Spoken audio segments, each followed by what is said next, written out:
Hello, everyone. Welcome back. Yeah, it's been a little while. Welcome back to the 2024 preseason kickoff edition of the Between the Lines podcast. Yes, we're still here.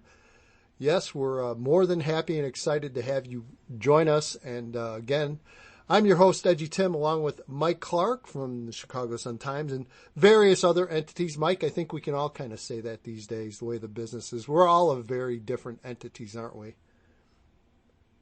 Yes, and you're with the Daily Herald now too. Yeah, I'm losing track. I'm losing track these days. I don't know who I'm with anymore, but so great to be back. Great to have football back. I don't know. I guess technically is week 0 considered the official start of the season or not quite? I think so. Yeah. I mean, we had opposing teams facing each other. We did in scrimmages for the first time ever, and that's one of the new things about 2024. There's a few new wrinkles in 2024 that we'll talk about. And, yeah, we'll do that. We'll talk about the scrimmages. I actually went to a live scrimmage last night, and I can give you my thoughts on that. Talk about some of the new things and some of the top stories to watch and storylines to keep an eye on. We'll go over some of those with you as well. Of course, we'll preview some seriously good week 1 games. I'm telling you, Mike, I don't know if it's me or do we keep seeing better and better kind of non-conference games the last handful of years. There's some great games week 1. Yeah, I don't know. I mean, I think maybe a few more. There's still a few games that are on the schedule that are not quite as attractive, but as we've seen, kind of the loosening of the playoff qualifications with more teams getting in with better schedules. I think that some schools are kind of taking advantage of that and not worrying so much about getting to 5 or 6. So yeah, definitely there's some great ones on the schedule this week. So we will go over those in a little bit, but Mike, we'll start with some of the off-season news, and I know you wanted to start right off the bat with the week 0 scrimmages. Yeah, I mean, like we said, there were a few of them. There's not as many, honestly, as I thought there might be. Agreed. You and I were at your radio show the other night, and you had a chance to talk to some coaches about that. I did too. And one of the things we kind of found out is that a lot of the coaches are kind of in a wait and see mode about this. They want to see how it's going to play out. They want to see if it really is an advantage to their teams to do this as opposed to doing the traditional inter-squads. A lot of them are still doing the inter-squads, but we had some interesting ones. I know Maine South came to Kankakee. That was kind of the one that caught my eye, I think. Those are two obviously high-level programs who would never meet otherwise. When you only got 9 games in a regular season, those teams would never see each other. So I think that's kind of the cool thing about it is, you get to see some different matchups a little bit. And I'm kind of curious, too, as to how they were structured. I did go to one 11-on-11 in the summertime, TF South and Marion. Mm-hmm. And, one of the things we saw, and I thought that was useful, too. That's the other thing that's not new this year. That's been around a couple of years now, that you could do 11-on-11s in the summertime as well. But I think the great thing about both of those is the fact that the linemen can be involved. Yes. And that was kind of the thing we didn't have before. We had lineman competition, and everybody loves going to West Aurora and seeing the watermelon eating contest. Yep. But, the linemen didn't have kind of that same opportunity to test their skills, to improve their skills, to work on their technique that the skill guys did. So I think, just overall, it's a great thing, and I am interested to hear what your impressions of the scrimmage were. Yeah, so I indeed did go out to Crete last night. Crete hosted Hillcrest, and it was a lot of fun. As you mentioned, 2 programs that have been very good out of the south suburbs. Both are perennial playoff teams, and the way they looked last night, they should be again this year. Mike, it was scripted. It was scripted by the IHSA. The IHSA put out guidelines to exactly how these should be run and how many plays. So basically, it was 4 separate 12-play segments. So basically 48 plays in total for each side. You went 12 on offense, then 12 on defense, came back, did another 12 and 12. So worked really well, full contingent of refs. The refs were very quick on whistles. It was anything that would come remotely to a sack, the play was blown dead. So obviously safety, a big concern, which I know you mentioned the coaches that we talked to. That was one of the main subjects that they talked about was, you try to avoid injury at this time of year as much as possible because you want to stay healthy going into the season. So that was definitely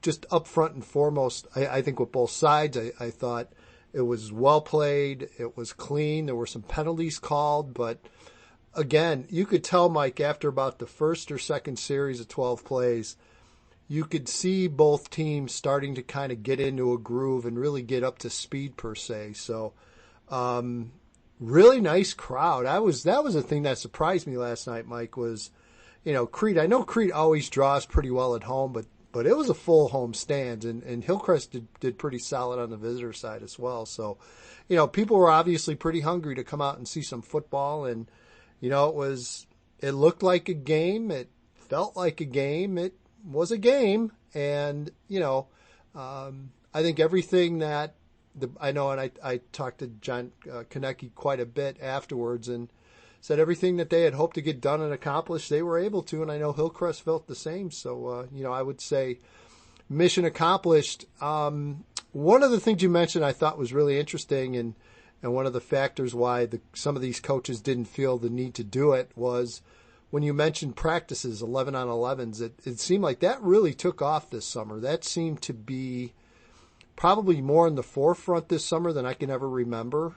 And a lot of the coaches really bought in and told me Thursday night on the radio show that, hey, we got some great work in, and we felt pretty comfortable with doing that versus actually doing a late scrimmage.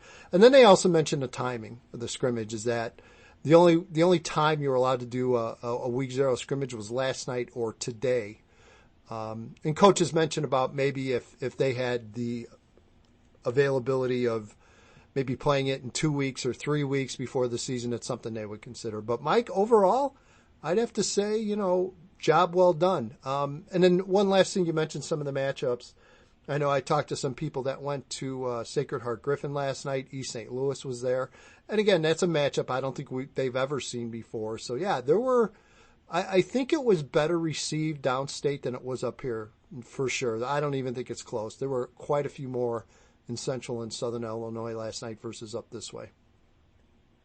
Yeah, and I know that was one of the impetuses for getting it started in the first place is there are a lot of schools, especially smaller schools, 1 through 3A maybe, that don't have the numbers to really do a good 11 on 11 inter-squad, and that was one of the reasons that this was brought in. And it wasn't even brought in so much for the bigger schools, although some of them are obviously taking advantage of it. But, if you're a I don't know, a 1A team, and you've got like 25 kids on your varsity, and they may not match up position-wise very well either in terms of doing 11 on 11.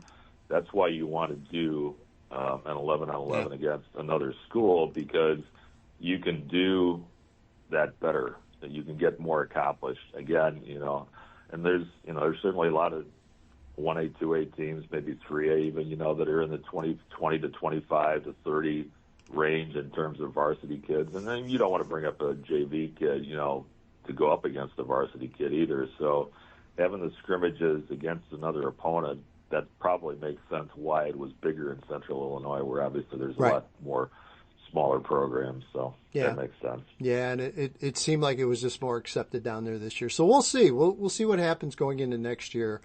If scrimmages, week 0 scrimmages kind of maybe pick up. I think they will. I think you'll see a little bit more growth over the next year or two, and then I'm sure they'll take a look at it again and see whether to continue it or not. One thing we need to talk on as far as a top storyline, and this is something, Mike, that especially going through teams the last few weeks in particular and really digging deep in the schedules, is the various conference realignments. And Mike, I know you wanted to talk about that a little bit. Yeah, so the big movers and shakers we have the combination of the Southwest Suburban and the DuPage Valley into the new Southwest Valley. There was some movement in the Upstate 8 as well, and also the Southwest Prairie. So West Aurora leaves the Upstate 8, leaves the Southwest Prairie. Right. Sorry about that, and goes back to the Upstate 8. Bolingbrook leaves the Southwest Suburban to go to the Southwest Prairie so that's a 1-for-1 swap there. Also in the Upstate 8, Riverside Brookfield enters this year, Elmwood Park and Fenton as well.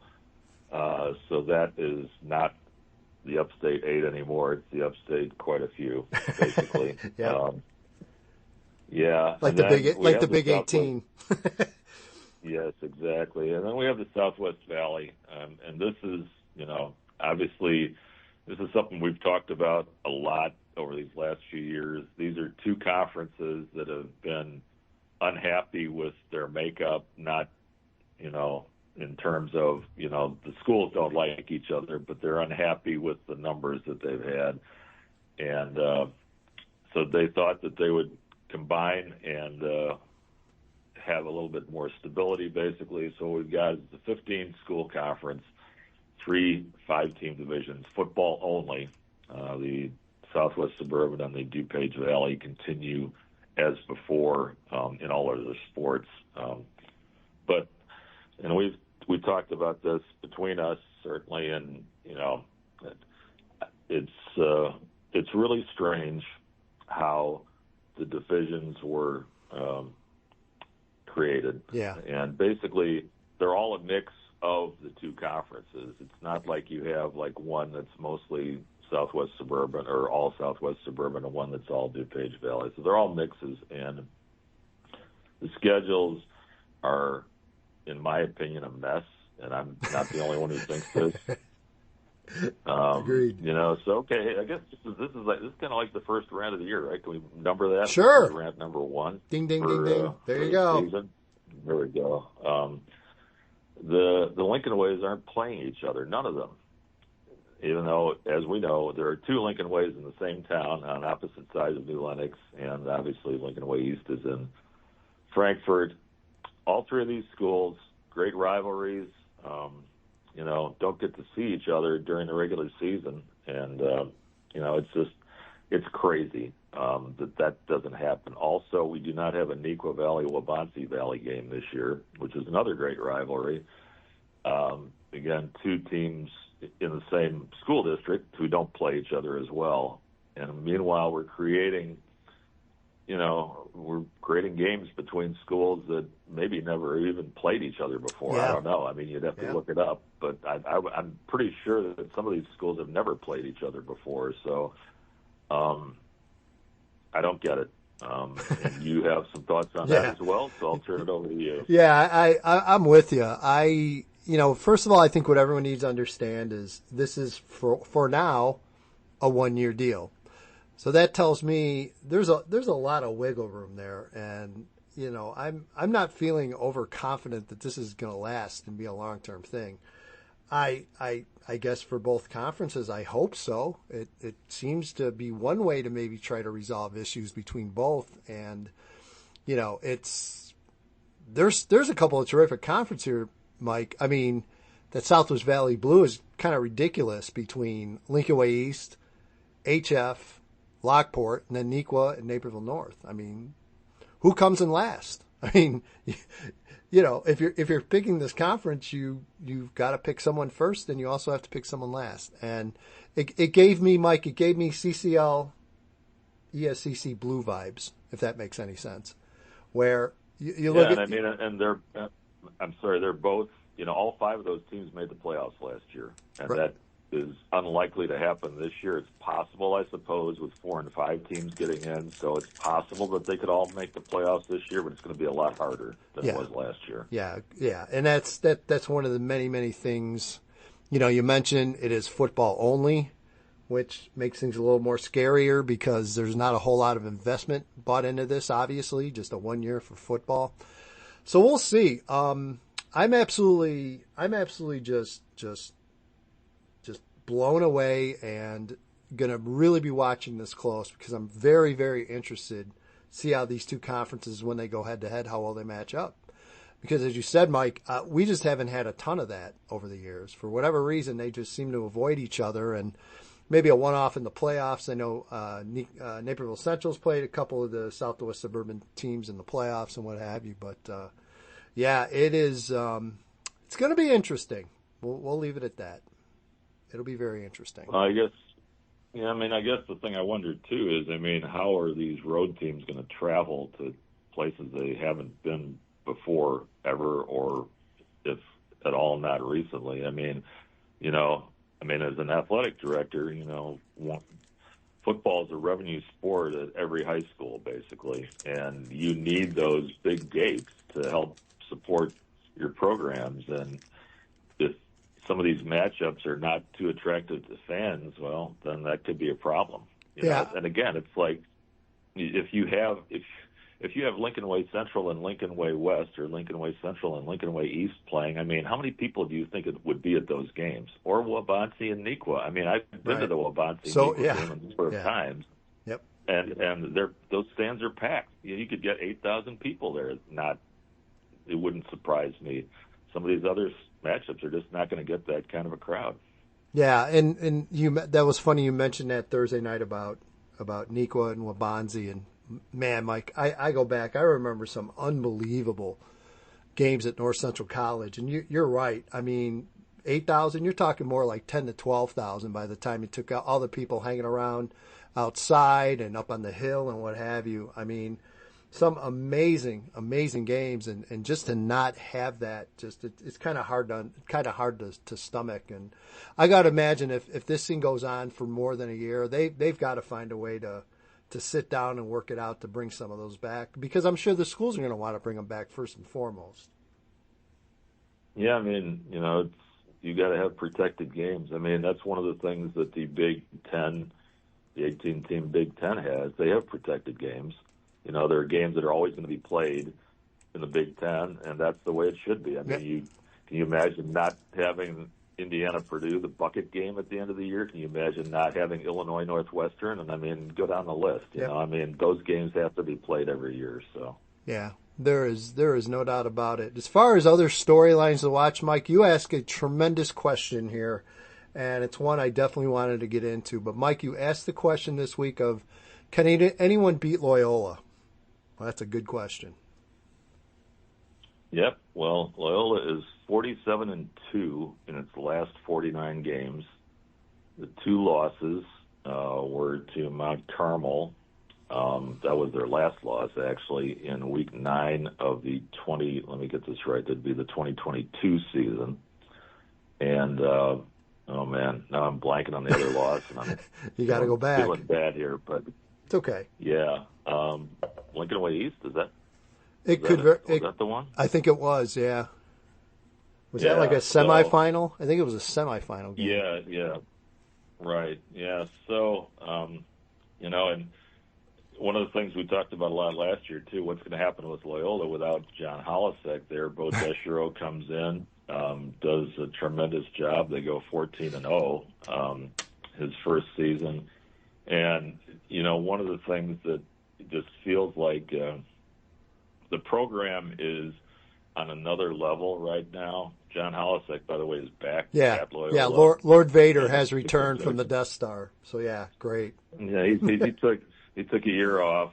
He's coming back, coaching linebackers, I believe, which is a great fit for him, obviously. Yeah. But, and it's interesting because Loyola gets lights also. So Loyola's going to have lights. They've got, a great coaching staff. They've got a great thing going there. The numbers are ridiculous. They have kids wearing multiple numbers because, they have more than 100 kids in the varsity pretty much every year. The talent is there, too. Every year they lose some great seniors, obviously, but this year they've got their quarterback back. Ryan Fitzgerald is back. And, the number I will throw out for Ryan Fitzgerald is 1, which is how many interceptions he threw last year. Yeah. Which is just, for a high school quarterback, that's just ridiculous. Yeah. And playing the competition that they play is, so, I mean, when you got a quarterback back in Loyola's system, man, that's a lot. Yeah. And they have Drew McPherson back, who is their lead running back, who's actually playing out of position in terms of his college future. Right. He's going to be a defender in college. Plus, they've got Luke Foster back, who missed all of last season. So they got 2 really good running backs and their quarterback back.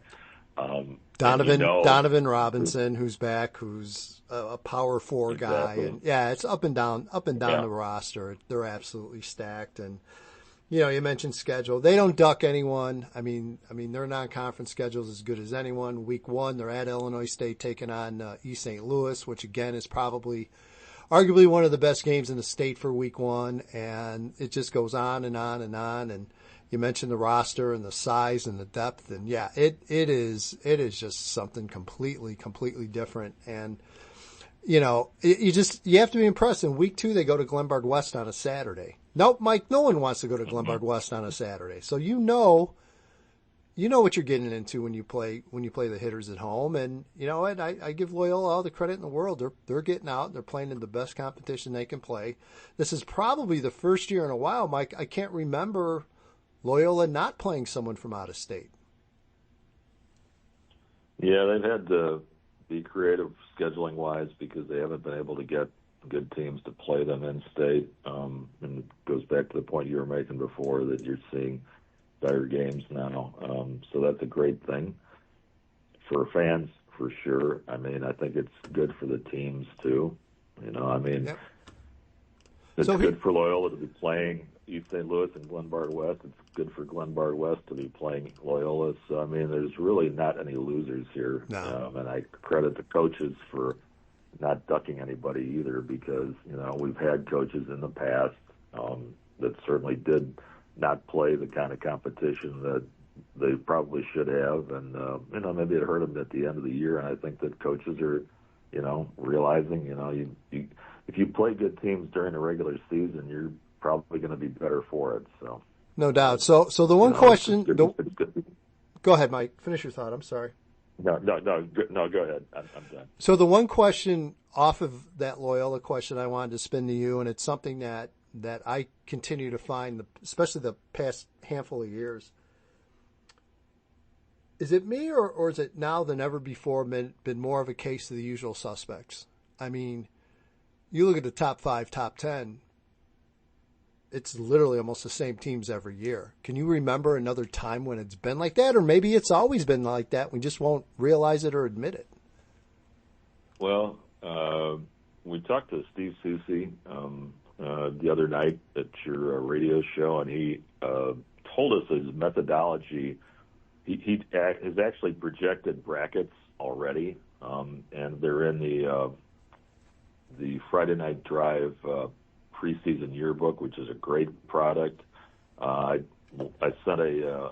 tweeted out a link to how to get it, and it's definitely worth fans' time to track that down. But anyway, he came up with preseason brackets, and his methodology for doing that is basically he tracked over a 3-year period. Basically, if you win 15 games or more over a 3-year period, so basically if you're 5-4 or better 3 years in a row, you've got a really good shot at making the playoffs. So in football, unlike in basketball, and even in baseball or some other sports, where one kid can really flip a program, it's hard to flip a football program. You can have incremental improvement, but you don't really go from being nothing to being something overnight or over the course of one off season. So I would say it's probably been pretty much like this, for a long time.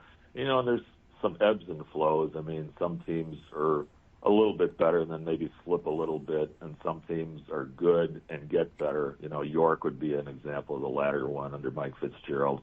York really improved, but it didn't come overnight. His first 2 years there, they were 4-5, then it started to click a little bit in the third year, and then, they got really, really good and went to the semifinals 2 years in a row.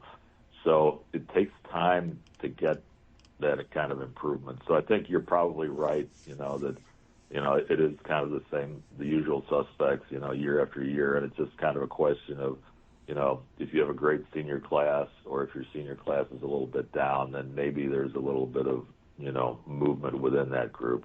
Before we get to Player of the Year candidates, which we'll certainly touch on, let's talk about the other subject you brought up off air.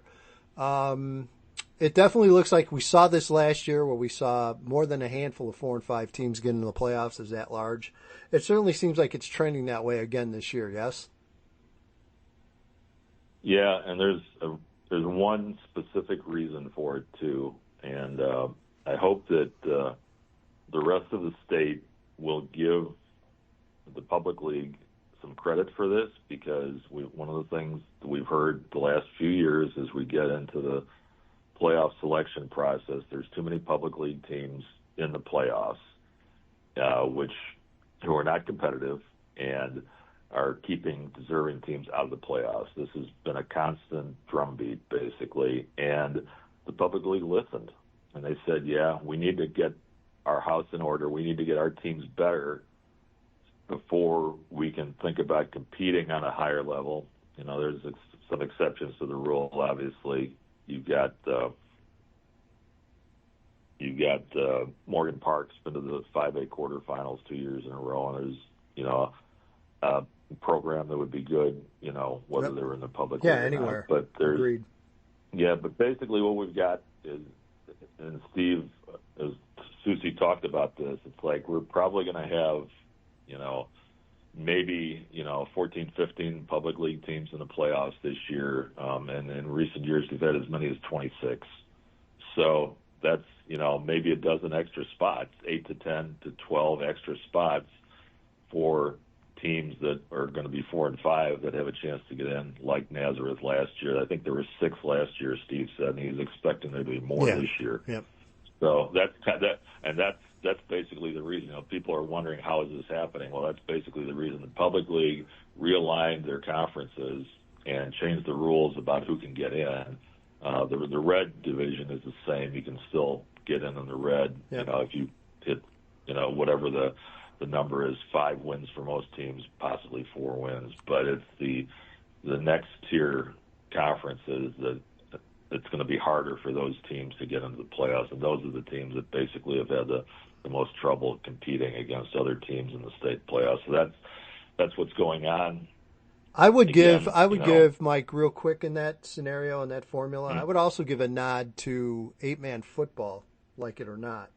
The last 2 years we've seen that level of football increase, schools leaving and going 8-man football because obviously their enrollments have changed and what have you. And the trend that we've seen this offseason is there are even more schools switching over and joining 8-man football, which obviously the more teams that leave the pool of IHSA and moves over to the 8-man football side, it's less schools. So I think that kind of gets forgotten sometimes as well. Yeah, that's a good point. And it kind of leads us to, when we're going to have an official IHSA state series for 8-man football, which is coming. Oh, it's coming. I'm sure. Yep. Yeah. Hey, so real quick, be interesting I know see. you love this. Yeah, go ahead. I know you love this, but I'm going to throw it out there anyway. Like, you haven't had enough to cover, and I'm joking, and totally tongue-in-cheek. Girls flag football. Yeah, I think it's a great idea. So do I.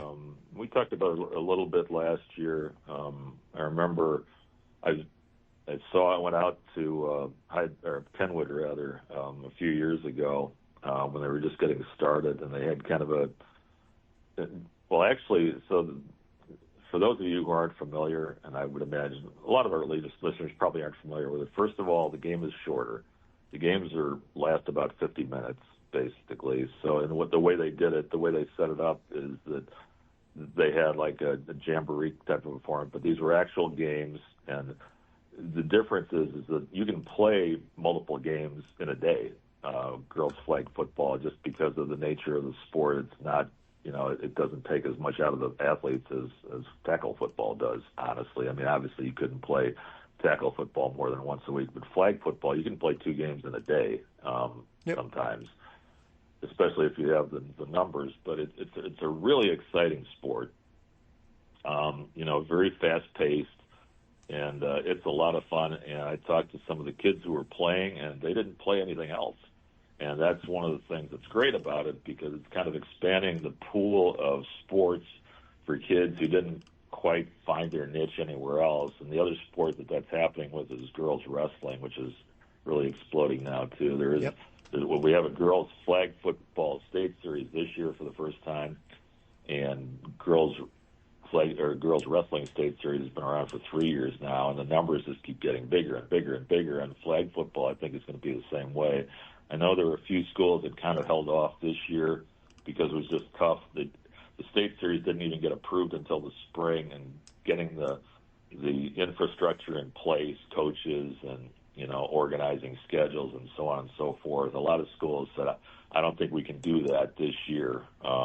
So I think next year is probably going to be the first year when it really takes off, when schools have had more time to kind of organize that kind of thing.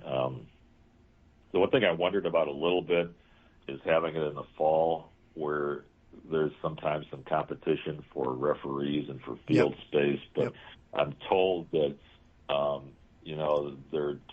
they're making a real push to get more people involved as referees, so that won't be an issue. And, the field space issue is kind of important, especially in the public league, obviously, where a lot of schools don't have their own stadiums. They're playing at CPS stadiums.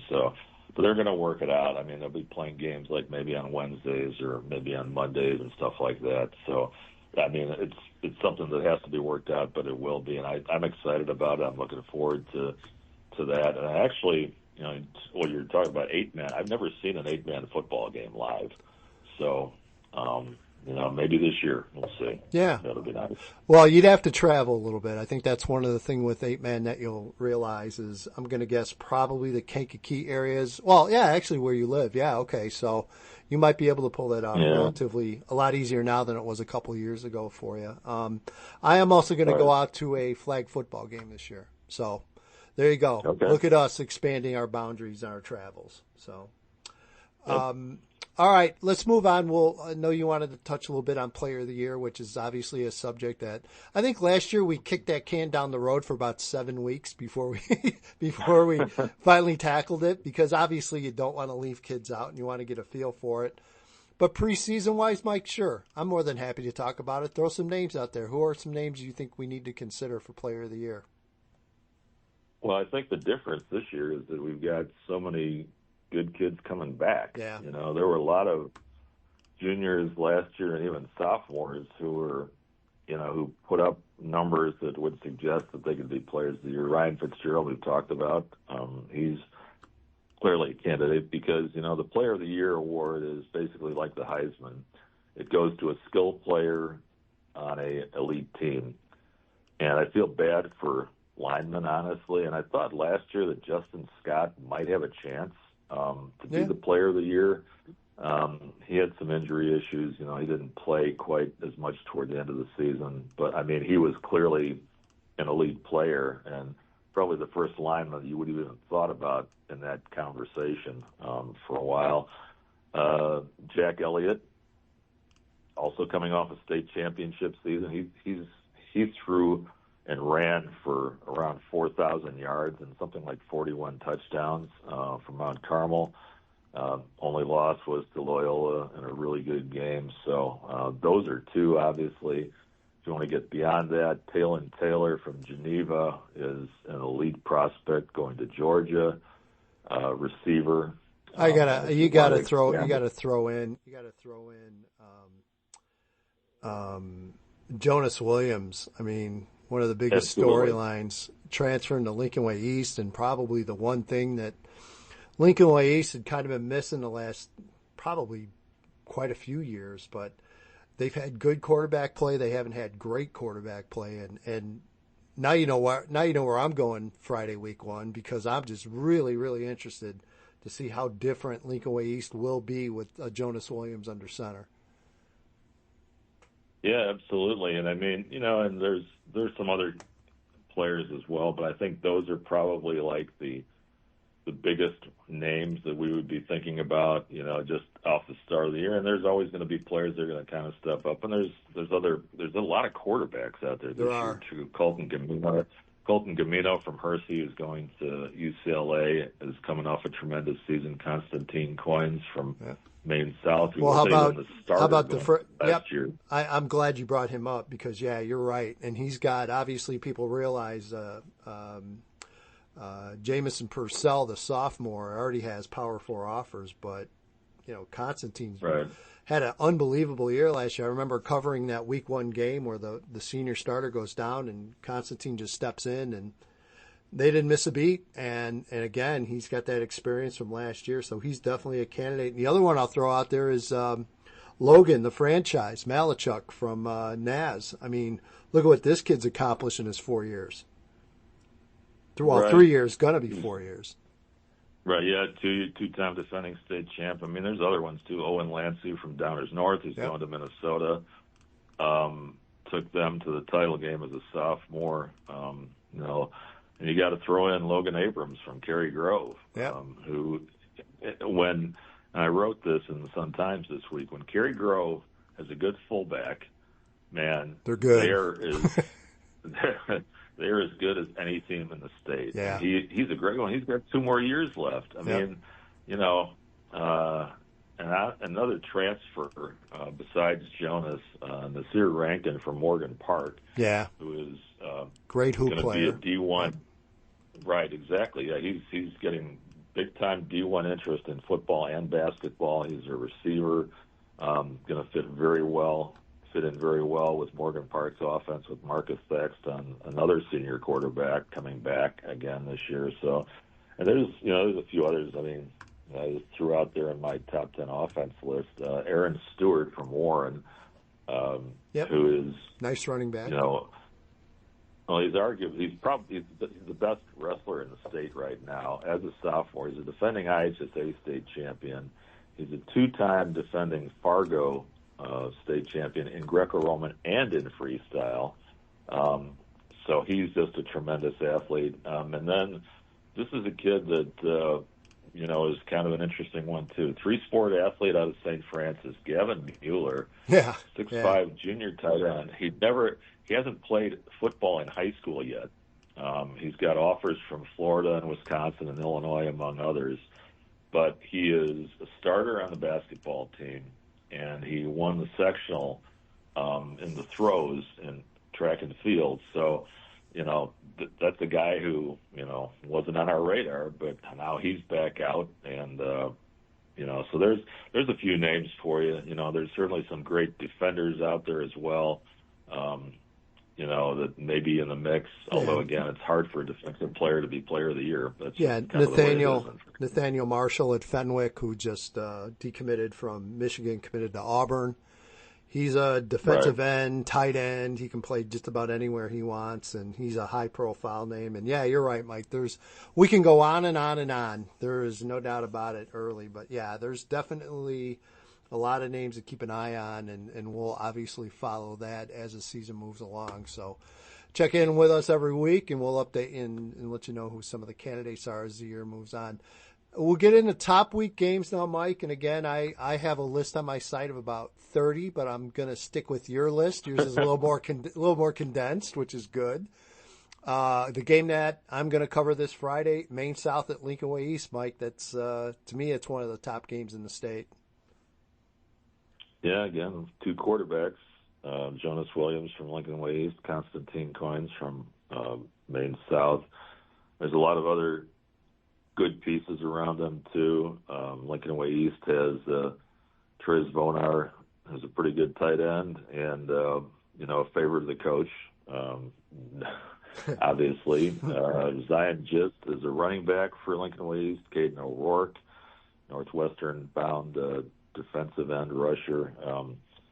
Maine South has Michael DeLumo, who is a really good running back. Zach Stoyloff is one of the best offensive linemen in the state. There's a lot of talent on that field. Definitely some D1 kids, and it's a great week 1 matchup. North versus South. 2 teams that are probably going to be in the mix in 8A at the end of the year. So, and it's going to be crazy that one of them is going to be 0-1, after 1 week. Yeah, yep, no doubt. Hersey at Warren, as we talked about, Warren, Brian McNulty has done a tremendous job with the Blue Devils program, and they have become an 8A power in the northern suburbs. And again, they'll host Hersey and Colton Gamino, and a little bit of a bummer for Hersey with Logan Farrell out, had an unfortunate injury this summer, is going to be out this season. But Farrell already committed to North Carolina as a tight end, kind of defensive end. A little bit of a bummer that he won't be playing, but Hersey's still very good, Mike. Yeah, Colton Gamino is a really good quarterback, and if UCLA is coming all the way to Chicago to recruit him, obviously that says something there.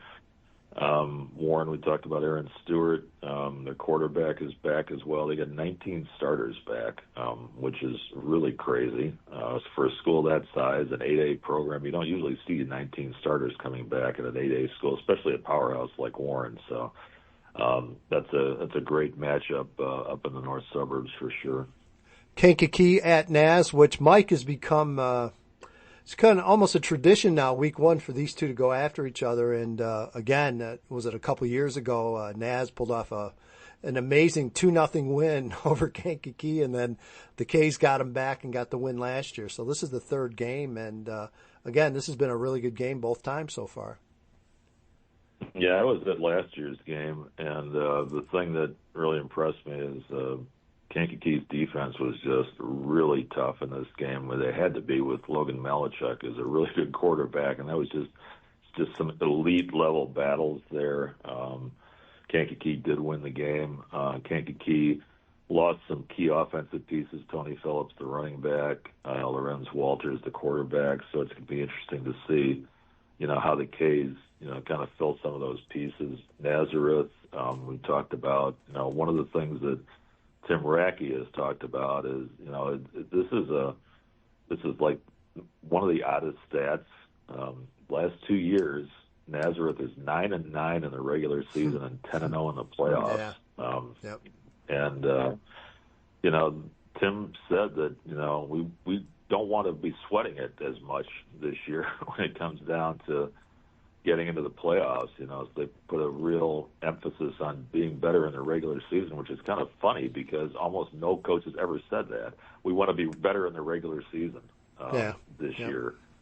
But it's something that they feel like, and it makes sense. It's like they don't want to be sitting on the bubble like they have been the last 2 years. They made it in at 5-4 2 years ago, won the title. We made it in at 4-5 last year and won the title. They don't want to have to do that again. They want to have a little bit more margin for error this year. They've got Logan Malachuk, you mentioned. Gabe Kaminsky is an elite edge rusher. There's a bunch of other guys coming back who are pretty good for the Roadrunners as well. Yeah, and you imagine, you look at that senior class this year and the success that class has had. It's quite impressive, and there's a core. I talked to Logan not too long ago, and there's a core of 6-7 guys that have been 2 and 3 plus year varsity starters. That quite a few of them are seniors this year. So yeah, this is kind of that group's last hurrah. So that they've talked about it as well, that their big emphasis is no more 4-5 and 5-4. So we'll see how they get out of the gates. It's a great early test.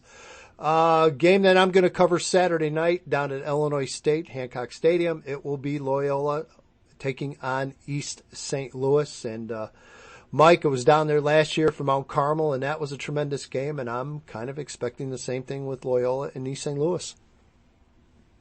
Yeah, what can you follow the entire state a little bit more than maybe I and some of our fans do. What can we expect from the Flyers this year? They were relatively young last year, so they're going to have again pretty experienced roster coming back. Yet you got to love that, young yet experienced, and that's kind of what they're going to be this year. Again, just big up front. They're kind of what you think they are is exactly how they're going to be this year. Incredibly talented, a lot of good speed in the skill positions. Charles Bass is a 4-star rank, already committed as a safety. probably four or five other possible high Division I kids, talent-wise, on that starting lineup. So yeah, they're just as loaded as they've ever been. Okay, the next one is kind of an interesting one, Batavia at Glenbard West. So Glenbard West opens with two really tough home games, like we mentioned before, Loyola in week 2, Batavia in week 1. Batavia lost a tremendous senior class, but Dennis Perron, who does such a tremendous job on the media relations side, I wish all coaches were as media friendly as Dennis Perron is at Batavia. He mentioned a few things that even though they don't have like some of the familiar names they've had the last few years, maybe not quite as many. They don't have as many D1 commits. They don't have Ryan Bowe, who was their quarterback for a few years, but he said that they're maybe as fast as they've ever been. So that's obviously a positive. You know what you're going to get with Batavia, again, like we said with some of these other programs. I mean, Batavia is kind of at that level where, they've got a great thing going over there, and there's going to be kids that, we're not familiar with now that we'll probably know pretty well by week 7 or 8. I was really impressed with Glenbard West this summer, and I know it's summer, and I know it's 7-on-7, and I know a lot of it doesn't translate sometimes, especially Glenbard West, because they're going to want to run the football for the most part. But you're talking 15 starters back, 7 on offense, 8 on defense. And the one thing, Mike, I'll tell you, in most years I would not say this, but I think Chad likes this team this year. And when he likes one of his teams, that usually means good things. So that's about what I can leave you with that. I mean, Mason Ellens is one of probably the most maybe all-around players in the state this year, already committed to Iowa State. He's an impact guy on both sides of the ball and also in special teams. Michael O'Connell, big offensive tackle, already committed to Northwestern. So there's some Tayon Oriental's another kind of Army switchblade, Army knife that you could just do a lot of different things. So there's some talent there. This could be a really good Glenbard West team this year. Yeah, I kind of get that feeling too. So that's going to be fun to watch, how that game plays out. And again, Glenbard West's first 2 games against Batavia and Loyola. The last one on my list is one I'm going to be going to actually on Saturday afternoon, Morgan Park at Marist, which is a great South Side battle. It's a game. I think it's a great game. I think it's going to be packed. Yeah. That's going to definitely draw people. So I've already got a mental note that's like, get there early because parking around there is tough. Yeah, it's prime. It's prime parking. So pro tip to fans who might be going out, do not park on the Allsip side because you will probably be ticketed, maybe towed. Yep. The Allsip authorities are not fond of having cars parked along 115th Street there. So get there early anyway. What a great matchup. So Morgan Park, again, coming off 2 straight trips to the 5A quarterfinals. This is the year they've kind of been building for. They got a tremendous secondary, Jovan Clark, Jameer Washington, in the secondary. Nasir Rankin, we talked about a little bit earlier as a receiver. Marcus Thaxton, their quarterback, is back. Chris James has built Morgan Park into the best program in the public league. That's what they are. Until somebody beats them, right. Totally that's agree. what they are, basically. On the other side, Mike Fitzgerald is back at Marist. This is where he started his coaching career under Pat Dunn. He was part of a state final coaching staff before he went off to take some other jobs. He was the head coach at St. Francis for a couple of years, most recently the head coach at York. He also worked at Naperville North, I believe.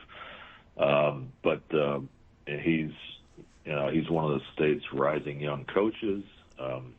They have Marist missed the playoffs last year at 4-5, kind of unusual for them. They got a ton of starters back this year. Brad Fitzgibbon is a really good lineman. They've actually got Achilles Anderson is another really good defensive lineman. John McAuliffe is their running back, pretty good. He's a Ivy League kid going to Cornell. So this could be a really, really good matchup. I think it's it's an 8A team against a 5A team, but it's it's still going to be two really good teams. Yeah, no question.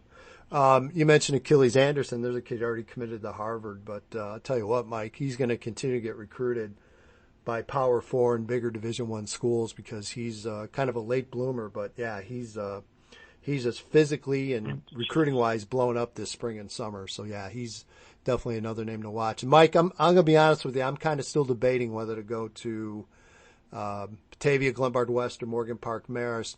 Whatever one I can get out of fastest and get down to Illinois State, that's kind of the goal. So that's what I'm looking at. But no, that's a great call because that is going to be a very, very good game. And couldn't agree with you more on Morgan Park and what Chris has done with that program. So, Mike, you got anything else? You got any 9-month-long rant you want to get out, or are we okay? No, I think I took care of that one with the ridiculous scheduling in the Southwest Valley. One thing we're going to do a better job of this year is asking for questions. It feels like we always wait till the last minute, and we don't really get too much. But I know that there are fans out there that have some things they want to know about, and we will try to answer your questions. And you and I will need to make a pact to try to you got my get word. that out on social media a little bit sooner so that we can ask for some questions, and we do Ask Edgy and Ask Mike, kind of like the like it's Ask Len and Ask DJ on the Sox. Oh, Mike, you were doing so well. We went 50-some minutes without talking White Sox. You were doing so well. Oh, okay. We can talk about the Bears if you want. The Bears haven't played a real game yet, so we'll see how they do. White Sox really haven't either, but that's my opinion, not yours. So no, but I mean, we'll see if we can get. We record these usually on Sundays.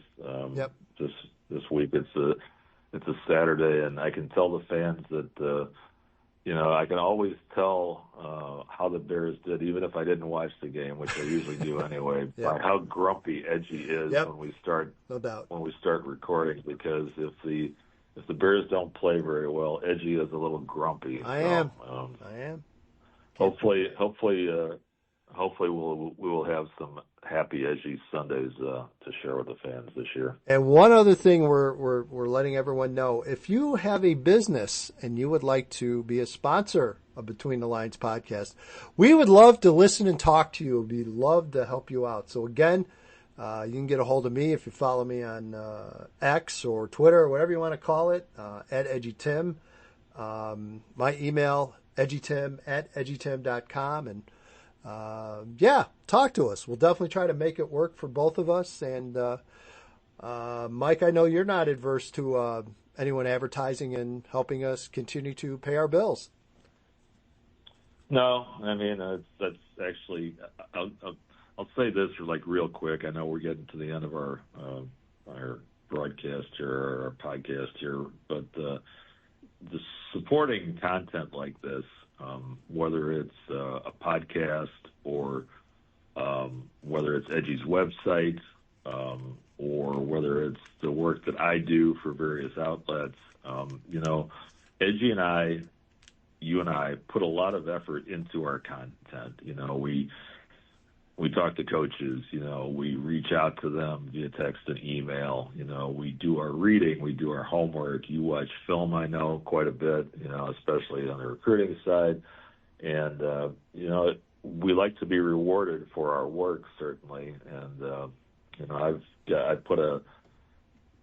there's a website called Ko-Fi, Ko-Fi.com, that I've used to try to raise a little bit of money for some of the stuff that I do, because some of the stuff I do is paid for by the various outlets, but I also do some public league coverage, which I feel like is an area of that isn't really covered enough, especially in certain sports. Yep. So I do that basically on my own, and I hope that people like it enough to support it. But whatever it is, whether it's this podcast, whether it's Edgy's website, whether it's the outlet that I work for, we all really appreciate your support. Yeah, We love the absolutely. fact that you listen to us. We love I love the fact that you read my stories in a variety of outlets. Edgy, I'm sure you love the fact that people read your stories in the Daily Herald as well. So, thanks for following our coverage. If you see fit to help support us in some way, we would be very grateful for that as well. And again, get in touch with Edgy through the way that he just mentioned, and we'll see how that plays out. But looking forward to week 1. Can't wait. I'm going to be going out Thursday, Friday, and Saturday probably. There you go. I know you've got your radio show on Thursday, and you'll be out on Friday and Saturday. So, let's get into this. It's time for football. There you go. From Mike Clark, I'm EDGYTIM. Thanks, everyone, for listening. We'll be back next Sunday as we break down week 1 action and preview week 2. Thanks, everybody. Have a great week.